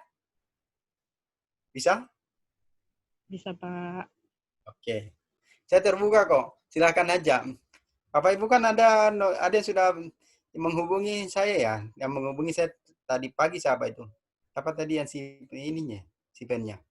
Yang menghubungi saya kan ada. Siapa? Oh iya. Nah, itu bisa ada kontak saya kan bisa di ini. Kalau misalnya Bapak Ibu ada yang mau ditanyakan, ada di sana bisa WA saya ya, bisa juga Telegram ya, bisa. Silakan aja dua-duanya boleh ya. Misalnya ada kesulitan terkait dengan statistik berkaitan dengan materi saya, boleh-boleh aja. Atau ada yang mau ditanyakan terkait dengan statistik, boleh-boleh aja silakan. Silakan menghubungi saya, bisa WA, bisa ini ya. Atau terkait dengan penelitian, terkait dengan statistiknya, boleh. Ya, silakan. Ya, insya Allah kalau saya misalnya saya paham, saya langsung berikan ininya penjelasan ya. Kalau misalnya saya sendiri yang belum terpapar, itu adalah nanti saya cari tahu gimana ininya ya. Seperti itu. Oke? Karena ilmu kan selalu berkembang ya Bapak Ibu ya. Jadi kita itu ilmu itu selalu berkembang. Jadi tidak menutup kemungkinan Bapak Ibu banyak yang tahu ya. Seperti itu. Tapi ini udah paham di sini ya terkait dengan ini ya. Oke. Ini Bu Eni udah paham ya Bu Eni ya. Saya yang bisa sebut yang di atas ya, Bapak Ibu yang kelihatan yang di atas itulah yang saya bisa sebut yang muncul di layar saya. Bu Ilmina, gimana? Udah? Paham ya? Iya, paham, Pak. Oke. Paham, Pak. Pak Dedi? Paham, Pak. Oke. Bu Yusti kayaknya paham ya? Alhamdulillah paham, Pak. Paham. Ini Bu Yusti ini di rumah sakit ya? Iya, Pak. Oh, di pelayanan ya? Pak. Di mana? Iya, Pak. Di rumah sakit Bontang ya? Di Sore, Bontang ya? Pak. Iya, di PKT, Pak. Oh, iya, sip. Kalau Bu Herpina? Bu Herpina gimana Bu Herpina? Bu Herpina kayaknya nih lagi di ruang di Oka atau di mana Bu Herpina? Saya di ruang perawatan Pak. Mohon maaf Pak, tadi kurang menyimak karena saya lagi pelayanan Pak. Nggak apa-apa. Nanti kalau misalnya Bu Herpina dia mau dinikan boleh ditanyain ya. Oke, nanti materinya saya bagikan, nanti boleh nanyain ya. Mau nanya ke temannya, mau nanya langsung ke saya, boleh. Oke. Baik Pak, terima kasih. Ya, sama-sama. Ini Bu Lilik ada 2 ya? Oke, Bu Lili Kurniati gimana, Bu? Bu Lili Kurniati. Jelas ininya Bu Lili atau gimana? Halo Bu Lili. Bu Lili Kurniati. Kayaknya Bu Lili ini kok nggak gerak-gerak ya? Kayaknya nggak gerak-gerak ya. Oke. Kita lihat satu ini ya. Oke. Ini paham ya semua ya. Ibu Indartik ya, paham ya? Bu Indartik ya, paham ya? Paham ya? Oke, sip. Kalau gitu. Kalau gitu, saya lanjut kalau ya. Oke. Sekarang contoh kedua nih. Tanya contoh. Ini yang kita sering praktek. Dalam merekrut tenaga kesehatan terdapat 4 pelamar terdiri dari dokter laki-laki, dokter wanita, laki-laki bukan dokter, wanita bukan dokter. Nah, kira-kira berapa peluang yang akan direkrut adalah wanita atau dokter nih? Contoh nih, misalnya nih, nanti kalau misalnya si Pak Muhammad punya klinik nih ya. Nah, Pak Muhammad membutuhkan suatu tenaga. Ada membutuhkan seorang dokter ya, membutuhkan seorang tenaga ya. Dokter ya, yang ini. Nah, yang melamar itu ada 4 nih ya. Ada dokter wanita, ada dokter laki-laki, ada laki-laki bukan dokter, ada wanita bukan dokter. Kira-kira berapa peluang yang akan direkrut adalah wanita atau dokter? Ya. Nah, caranya kalau kita lihat dari sini, nah kalau di Bapak Ibu lihat di sini adalah peluang di sini wanita di sini kan adalah kalau kita lihat Bapak Ibu wanita adalah 1 ya dokter wanita dan dokter bukan wanita bukan bukan dokter. Berarti dia adalah 2 ya. Oke. Berarti di sini adalah 2 ya. Bapak Ibu ya. Berarti 2 per berapa? Di sini adalah 4. Ada dokter laki-laki, dokter wanita, laki-laki bukan dokter dengan wanita bukan dokter. Berarti 2 per 4. Oke. Nah, sekarang peluang laki-laki lagi. Peluang laki-laki. Laki-laki itu adalah nah, ini ya. Jadi ada 2 juga. 1 dengan 1 kemudian ada 2 juga berarti 2 per 4. Oke. Ya. Seperti itu Bapak Ibu ya. Nah, sekarang ini kok mantul suaranya. Ada ini peluang ini ya, yang dokter ini ya. Nah, peluang dokter berapa dokter? Ada 2. Dokter wanita, dokter. Jadi 2 per 4. Itu nanti misalnya kalau ada soal begini cara ngerjainnya Bapak Ibu ya. Ya. Oke. Nah, sekarang ada peluang dokter wanita. Peluang dokter wanita berapa? 1 ya. Dokter wanita ada 1. Berarti dia 1 per 4. Oke. Nah, peluang dokter laki-laki berapa? 1 juga. Ini ya, dokter laki-laki. Oke. Itu ya. Nah, gini. Itulah cara ininya. Nah, berapa peluang yang akan direkrut adalah wanita atau dokter? Kira-kira seperti ini. Bapak Ibu tinggal jumlahkan. Jadi kalau wanita atau dokter, bisa sebagai dokter, bisa juga sebagai wanita. Berarti ini adalah namanya non-mutually eksklusif. Nah, kalau non-mutually eksklusif tinggal kita masukkan. Ini kan bisa dokter sebagai wanita, bisa laki-laki sebagai wanita, berarti bisa terjadi 2 bersamaan ya. Namanya ini mutually eksklusif ya. Nah, kalau kita masukkan tinggal gini, PW-nya 2 per 4 tadi ditambah dengan 2 per 4 dikurang 1 per 4. Karena yang terjadi bersamaan adalah dokter dengan wanita atau dokter. Bisa 2 terjadi, bisa sekaligus wanita, sekaligus dokter. Oke, berarti namanya bisa terjadi bersamaan ini. Ini yang bisa terjadi bersamaan. Berarti tinggal dokter wanitanya ini sebagai pengurangnya. Jadinya adalah 2 per 4 tambah 2 per 4, berarti dia adalah 4 per 4. Dikurang 1 per 4, berarti 3 per 4. 3 per 4 itu berapa? 0,75. Seperti itu Bapak Ibu.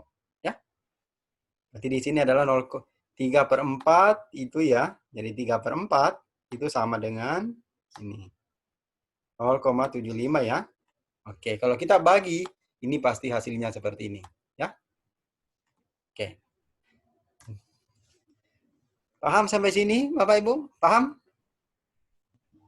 Paham, Pak. Oke, nanti kita lanjut ke hukum perkalian.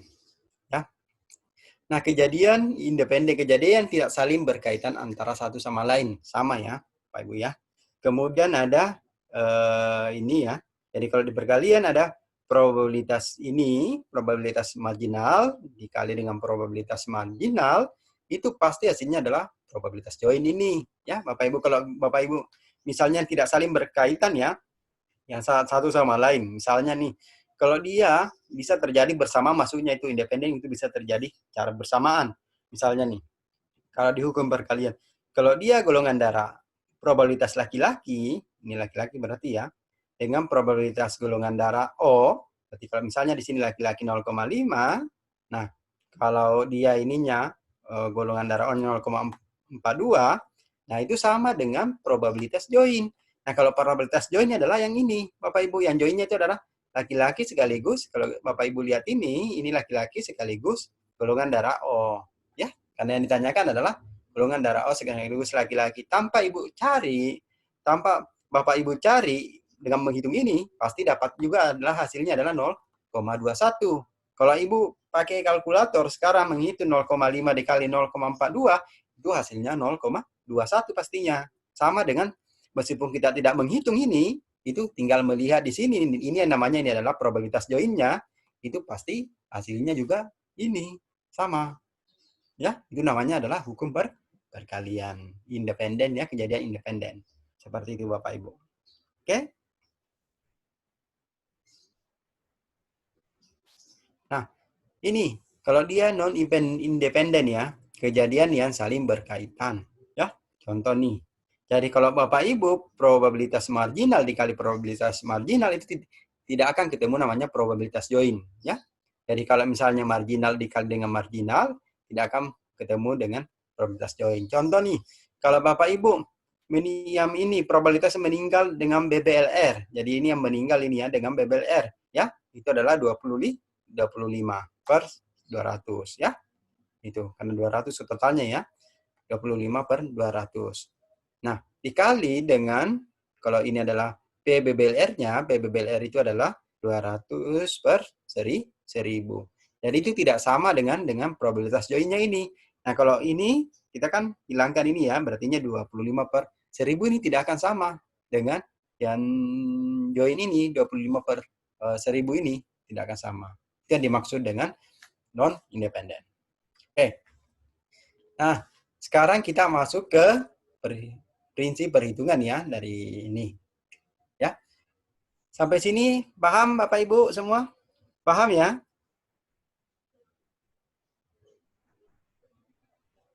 Paham ya Bapak Ibu ya?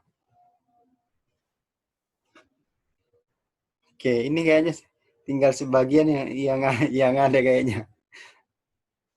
Kayaknya tinggal sebagian. Nah. Ini kayaknya banyak yang menghilang. Tinggal beberapa orang. Gimana Bapak Ibu semua yang masih hadir? Paham ya? Paham? Paham? Sedikit-sedikit. Oke, paham dikit-dikit ya. Nah, sekarang kita masuk ke beberapa prinsip perhitungan ya dalam nantinya permutasi maupun kombinasi ya nantinya akan kita pakai. Nah, yang perlu diketahui ada dikenal sebagai faktorial ya. Ini faktorial. Jadi gini adalah faktorial ini ya. Misalnya nih faktorial 5 berarti dia itu adalah 5 kali 4 kali 3 kali 2 kali 1. Gitu, seperti itu. Ya. Kalau faktorial 2 berarti 2 kali 1. Nah, seperti itu Bapak Ibu. Ya.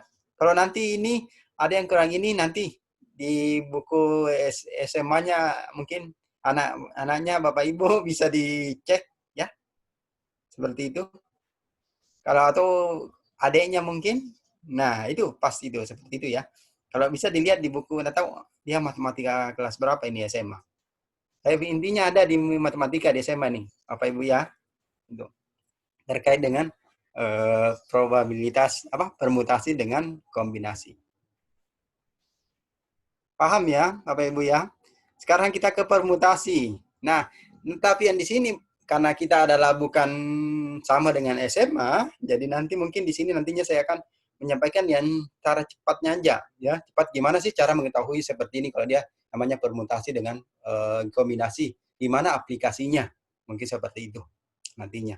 Nah, akan saya ajari mungkin kalau mau di ini kan secara cepat ininya di cara mencarinya adalah cukup cara cepatnya aja tanpa perlu menghitung. Karena sebenarnya kalau kita dipermutasi dengan kombinasi itu nggak perlu menghitung. Kalau misalnya dulu ya, ada SMA kan nggak perlu menghitung ya.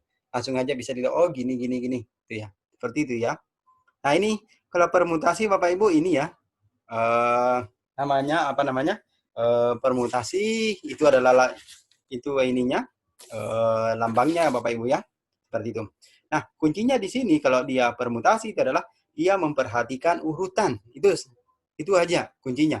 Dia memperhatikan urutan. Sedangkan kalau dia permutasi, dia kombinasi itu adalah tidak memperhatikan urutan. Itu. Kalau dia permutasi memperhatikan urutan, kalau dia kombinasi tidak memperhatikan urutan. Oke. Nah, sekarang kita ke permutasi dulu ya, Bapak Ibu ya. Nah, kalau Bapak Ibu di sini ya, jadi permutasi peluang yang terjadi pada sejumlah individu yang disusun dengan memperhatikan bentuk susunan atau urutan. Jadi dia perhatikan susunannya, atau dia perhatikan letaknya, dia perhatikan urutannya, letaknya atau susunannya. Itulah permutasi kuncinya. Nah, suatu kumpulan objek ya yang memperhatikan urutan objek tersebut. Misalnya ABC disusun 2 huruf ya, dia memperhatikan AB, AC gitu ya, dan seterusnya. Nah, susunan permutasi. Nah, kalau jumlah susunan atau permutasi, ini permutasi ya Bapak Ibu ya. Ini ya. Permutasi dari n objek jika setiap kalinya diambil R objek, nah maka ditulis seperti ini, n permutasi R di sini sama dengan n faktorial per dalam kurung n kurang R faktorial ya. Contoh nih, kalau Bapak Ibu misalnya dilihat di beberapa referensi, nah seperti ini. Berapa banyak susunan password yang bisa dibuat dari angka 0 sampai 9 jika satu password terdiri dari 4 digit.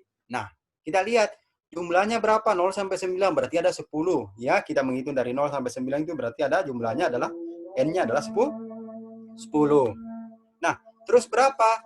Ininya R-nya berapa? R-nya adalah kita mau membuat satu password terdiri dari 4 digit. Berarti 4 R-nya adalah 4. Nah, kalau kita lihat di sini adalah kalau ini adalah cara panjangnya 10 faktorial per 10 kurang 4 faktorial. Dan itu akan panjang nantinya. 10, 9, 8 ya. 8 sampai dengan 1. Kemudian ini 10 kurang 4, 6. 6 sampai dengan 1 juga. Ya. 6, 5, 4, 3, 2, 1. Baru Bapak hasilnya ini nanti. Nah, kalau mau secara cepatnya Bapak Ibu, ini sebenarnya ada. Kalau dia dipermutasi tinggal gini. Ya. Ini Bapak Ibu nanti bisa aplikasikan di ininya sama ini sama Bapak Ibu sendiri atau anaknya ya, nanti bisa diaplikasikan. Jadi di sini kan ada berapa? Ada 4 ya. Berarti Bapak Ibu buat garis 4. 1, 2, ini 3. Nah, kita tinggal buat garis 4 Bapak Ibu. Seperti itu ya. Nah, kemudian kita buat 10 ini. Sini adalah 10. Nah, sini adalah 9. Gini Bapak Ibu ya. Ini adalah 8. Ini adalah 7. Nah, kalau Bapak Ibu kalikan ini, 10 dikali 9 kali 8 kali 7 itu pasti hasilnya adalah 5.000. Nah, 040 ya.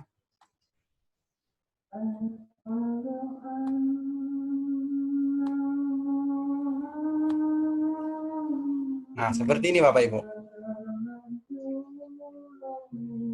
Nah, kalau Bapak Ibu ini ya. Jadi ini kan kalau kita kan dulu di SMA diajarinya yang ini yang panjang-panjang ya. Bapak Ibu ya. Nah, sebenarnya ini tanpa kita menghitung gini-gini, ini bisa diaplikasikan Bapak Ibu nanti ke anak-anaknya misalnya. Kalau lagi ngerjain PR ya, atau yang mau misalnya ujian nasional, bisa mengaplikasikan dengan permutasi dengan kombinasi seperti ini. Tinggal Bapak Ibu kalikan aja 10 kali 9 kali 8 kali 7 pasti hasilnya sama. Itu. Ya. Saya enggak usah jelaskan ini. Kalau ini kan udah banyak di referensi gitu, ya. Seperti itu Bapak Ibu. Sini sampai sini paham? Paham ya? Paham pastinya paham Bapak Ibunya. Saya udah ini. Paham semua Bapak Ibu di sini? Bu Eni paham, Bu Eni? Bu Eni paham? Bingung, Pak. Masih bingung. Nah, gini Bu Eni ya. Saya jelaskan ya kembali ya. Nah, misalnya ini kan ada 10 nih. R-nya 10 ya. Dari 0 sampai 9. Ibu Eni hitung. 0 sampai 9 itu kan jumlahnya itu 10. Tuh. Kemudian R-nya ini adalah karena Ibu mau menyusun 4 digit ya. Berarti kan ada 4 tuh. Berarti R-nya adalah 4. Nah, tinggal kita nulis ini. Di sini adalah 10. Ini kan 10 di sini nih. Di sini adalah 4. Namanya 10 faktorial ini ya. Di sini adalah 4. Nah, Bapak Ibu, daripada menghitung seperti ini, kan lama tuh. Mending tinggal ini aja. Buat 4 garis di sini. 1, 2, 3, 4. Tarik 4 garis. Terus di atasnya nih. Mulai dari angka 10 ini. 10, 9, 8, 7. Kalikan sudah. Pasti hasilnya itu adalah 5040. Itu cepatnya. Nanti kalau ujian enggak perlu ini, tinggal gitu. Itu adalah cepatnya. Ya, paham ya Bu Eni ya? Ya, Pak. Kasih, Pak. Oke. Bu Wilmina gimana? Udah paham, Pak. Paham ya? Oke. Pak Mutar, gimana Pak Mutar? Insya Allah paham, Pak. Paham. Kalau Bu Inarti gimana Bu Inarti, paham ya? Ya Pak, kalau ini paham Pak. Oke. Pak Dedi kok gimana Pak Dedi? Pak Dedi Haryadi ya? Kayaknya Pak Dedi Haryadi menghilang kayaknya. Sholat tadi, Pak. Oh iya. Bu Lili gimana? Bu Lili nggak gerak-gerak dari tadi ya? Halo Bu Lili Kurniawati. Bu Lili Kurniawati. Oh iya, ada ternyata. Ibunya, maaf ya Bu ya. Ibu gimana, paham Bu? Insya Allah paham. Alhamdulillah kita ini Bu ya. Sama-sama sharing ya Bu. Oke. Sekarang Pak Muhammad Imanuddin gimana Pak? Paham Pak? Ya, paham Pak. Oke. Pak Jupriyadi gimana Pak Jupriyadi? Gimana Pak Jupriyadi? Kayaknya sibuk Pak Jupriyadi ya. Paham Pak. Paham ya? Oke, saya lanjut Bapak Ibu ya. Oke. Nah, sekarang di soal permutasi, ini masih permutasi Bapak Ibu ya. Suatu tim operasi terdiri dari 2 orang ya. Jadi ada 2 orang, seorang ahli bedah dan seorang perawat ya. Jadi bila ada 3 ahli bedah dan 5 perawat, berapa jumlah tim yang dapat dibuat kira-kira? Jadi ada di sini ada ahli bedahnya ada berapa? Ada 3, perawatnya ada 5 ya. Berarti kalau dia diminta jumlah timnya, berarti tinggal dikalikan Bapak Ibu ya. Seperti itu. Ini nanti Bapak Ibu yang ini khusus untuk dipermutasi ini nanti sebagai tugasnya Bapak Ibu ya. Ya. Bapak Ibu nanti sebagai tugas ya Bapak Ibu ya. Iya Pak. PR Oke. ya Pak. Jadi intinya dia itu adalah ini mudah ini kok Bapak Ibu ya. Seperti itu. Nanti kalau ada yang mengalami kesulitan nanti diinikan. Nanti langsung ditanyakan Bapak Ibu ya. Ditanyakan nanti misalnya kalau ada kesulitan. Oke. Silakan Pak. Iya, ini ya. Pak Dedi tadi sholat ya. Oke, silakan. Oh, Bu Lili Kurniati sambil konsultasi ya. Oke, enggak apa-apa.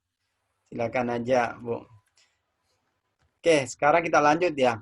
Nanti Bapak Ibu nanti saya berikan ininya ya. Ini soal yang ini sebagai ini ya, bagi tugasnya. Bapak Ibu ya. Nah, sekarang kita ke permutasi, masih permutasi nih ya. Oke, permutasi lengkap itu ya, bila permutasi lakukan pada semua cara yang ada, ya. Nah, nanti seperti ini, Ibu, contohnya ya.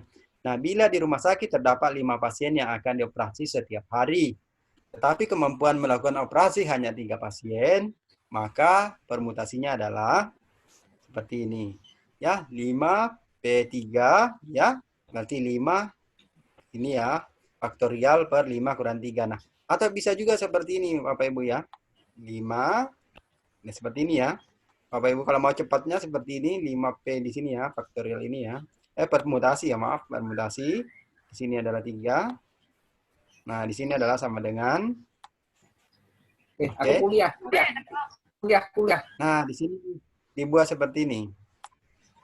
Oke, di garis 3. Kenapa dibuat juga 3 garis? 1, 3 ini ya. 1, 2, 3. Baru tulis lagi di sini. 5. Begitu. Kemudian 4. Oke. Kemudian di 3. Oke, kita coba tes. 5 kali 4, 20. 20 kali 3. Berarti 60 pastinya. Ya, daripada panjang-panjang mending gini ya. Ini adalah lebih simpel. Seperti itu sebenarnya cara cepat untuk menentukan dia permutasinya. Oke. Paham sampai sini Bapak Ibu? Paham ya? Oke. Nah, sekarang kita ke kombinasi. Nah, kombinasi juga ada cepatnya juga. Jadi kombinasi itu adalah suatu kumpulan objek yang tidak mempersyaratkan urutan. Itu kuncinya. Dia tidak mensyaratkan urutan atau letaknya, ya. Nah, contoh ya, misalnya di sini dari 7 buku referensi geostatistik, mahasiswa diwajibkan untuk membeli 3 buku. Tidak dipersyaratkan apa aja bukunya ya. Berapa banyaknya kombinasi buku yang bisa dipilih oleh mahasiswa tersebut, ya.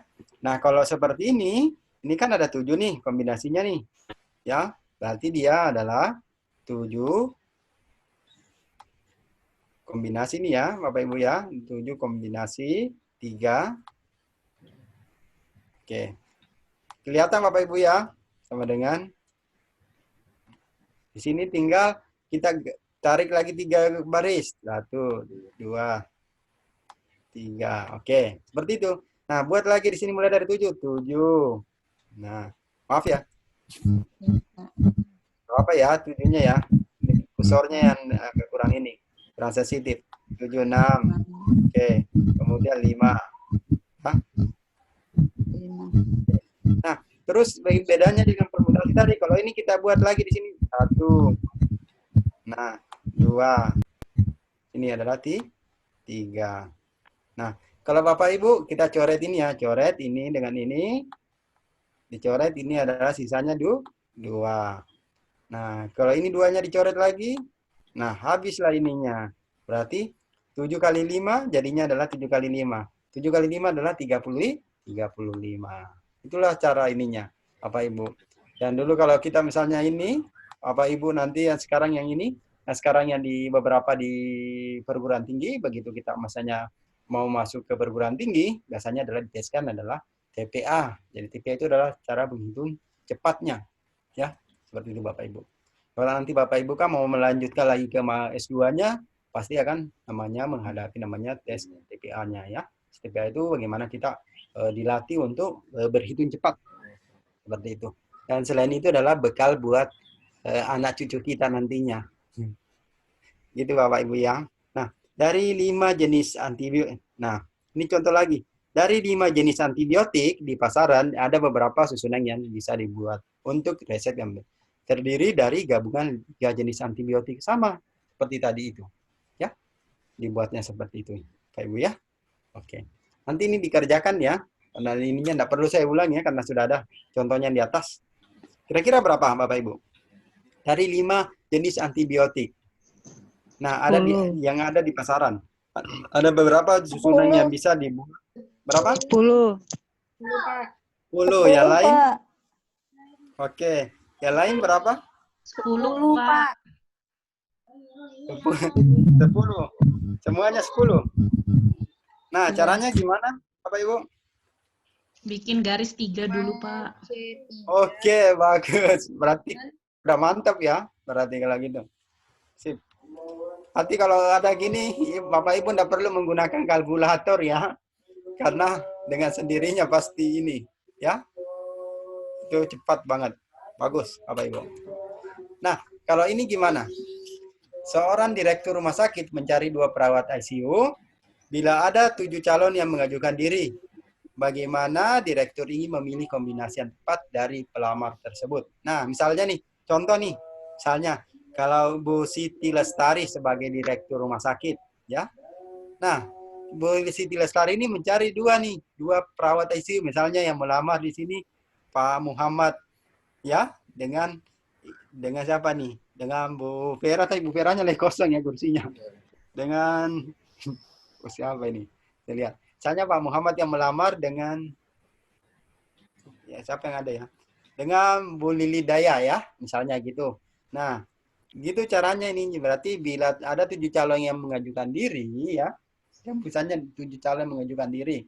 Nah, bagaimana direktur ingin memilih kombinasinya? Oke, silakan Bapak Ibu dihitung. Kira-kira berapa Bapak Ibu? 21, Pak. 21. 21, Pak. 21. Ya. Wah, bagus ya. Kira-kira kalau semuanya dapat 21. Ya, 21, Pak. Oke. Saya yakin Bapak Ibu terkait dengan kombinasi dengan permutasi pasti sudah menguasai ya. Iya. Karena ini cepat banget jawabnya ya. Baru ngelihat soal gini aja langsung 21 ya. Udah hafal. Udah tahu betul caranya. Saya tidak perlu lagi jelaskan Bapak Ibu ya. Oke. Ini selesai materinya. Bapak Ibu siapa tahu masih ada yang mau tanyakan? Ini masih ada yang tersisa 38 orang ya. Ya Bu Siti Jumaina ya. Izin pelayanan silakan Bu Jumaina ya, silakan. Gimana saya ini? Bu Juliana gimana? Udah paham semua? Paham, Pak. Oke. Alhamdulillah. Kalau ini kan saya sambil saya mengenal Bapak Ibu semua ya. Sambil saya ini. Kalau Bu Juliana di mana? Di puskesmas atau rumah sakit? Saya di rumah sakit, Pak. Di bagian rawat inap. Di rumah Rawat sakit inap, PKT. ya? PKT juga? Iya. Oke. Asli Bontang apa Samarinda? Asli Bontang saya, Pak. Bontang. Oke. Kalau Bu Wilmina? Iya, Bu, di rumah sakit apa puskesmas, Bu? Saya di rumah sakit, Pak, RSPKT juga. Oh, sama ya? Satu ini ya? Iya, Oke. sama Pak, semua 40. Oh, semuanya dari rumah sakit ini? Kalau Iya, Ibu Pak. di mana? Rawat inap juga? Saya di unit hemodialisa, Pak, ruang cuci darah. Oh, hemodialisa ya? Oke.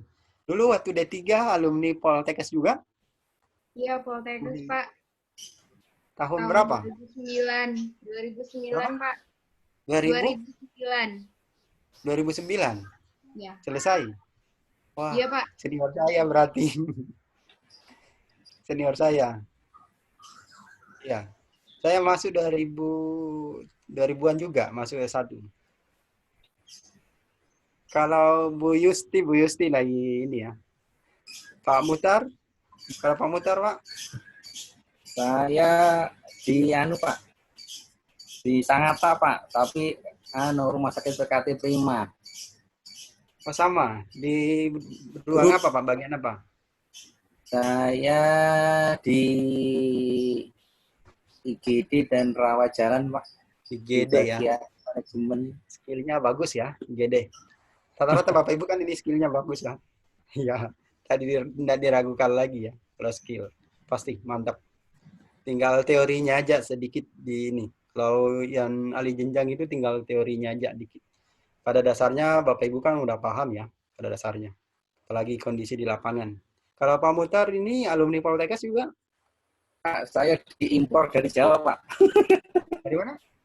Jawa, Pak. Malang. Jawa mana? Malang, Pak. Aktor Depes dulu, Pak. Jawa Timur ya? Iya, Jawa Timur. Angkatan senior, Pak. Tua. Tidak apa-apa, Pak. Malah semangat, malah. Malah semangat, Pak.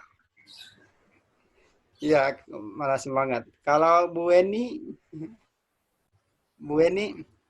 Iya, Pak. Kalau Bu Eni di PKT juga ya? Di bagian apa, Bu? PKT di ruang perawatannya, Pak. Perawatan ya. Oke. Ya, alumninya Ini Poltekkes bukan apa ya? Pemprov. Bukan Pak, dari Jawa Pak. Dari Jawa. Ya. Jawa mana? Jawa Timur Pak, Jombang. Oh. Akper Pemda. Iya. Dari Jawa Timur ya, impor juga berarti ya. Kalau Pak. Ibu Winarti, ini Bu Winarti mungkin Dari Jogja Pak, Akper Aisyah. Oh, dari Jogja. Iya Pak. Jogja mana? Sleman kalau aslinya, tapi akpernya Aisyah Jogja. Di Sleman di daerah mana Bu Sleman? Pakem. Di mana? Pakem Pak. Oh, kalau saya di ini di Ring Road Utara. Oh, Kentungan ya Pak ya? Ya, istri bukan saya, istri saya di Ring Road Utara. Ininya Jogja juga aslinya. Nah. Halus ya Jogja ya. Enggak juga Pak. Wih, nanti halus ya. Kalau Jogja itu meskipun kita misalnya mau berpapasan gitu pasti tersenyum, ya? Iya benar, itulah salah satu. Oh iya Pak. Oh, silakan Pak. Udah mau mulai Pak, silakan Pak. Saya kebetulan udah selesai Pak. Oh ya. Iya silakan Pak kalau gitu. Ini ikut yudisium barusan selesai. Oh iya Pak. Iya Pak, ini kebetulan materi saya Pak. Lagi ini apa sama Bapak Ibunya lagi tadi ngobrol. Ya Pak, saya ini Bapak Ibu ya, silakan nanti materinya saya share ya Bapak Ibu ya. Nanti misalnya kalau ada yang belum dipahami, dibaca aja, nanti ini boleh ditanyakan, bisa WA saya atau bisa telepon ke saya Bapak Ibu ya. Seperti itu. Oke, terima kasih Bapak Ibu.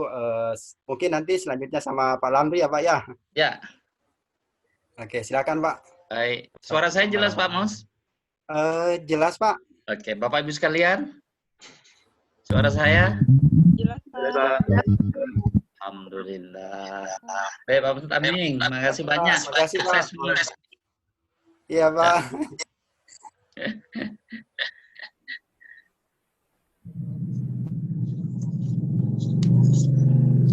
Baik, teman-teman sekalian.